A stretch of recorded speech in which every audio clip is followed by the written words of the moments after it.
VR9 టీవీకి స్వాగతం. జగనన్న మందుబాబులకి ఎంతో ముద్దు. వద్దు వద్దు మా మహిళలకు మొగుళ్ళు వద్దు.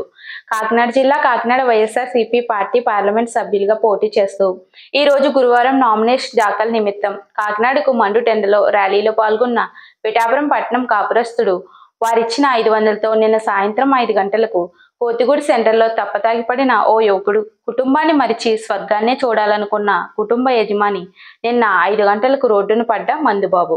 తెల్లవారుజామున 5 గంటలకు నిద్ర లేచిన కూటికి లేని పేదవాడు.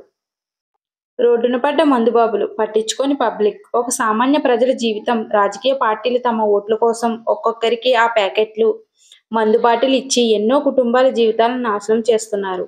నడి రోడ్డుపై తప్పతాగి సచ్చిన శవంలా పడి ఉన్న కుక్క కూడా లెక్కచేయని స్థితిలో ఉన్న మానవ జీవితం ని పట్టించుకొని పోలీస్ యంత్రాంగం.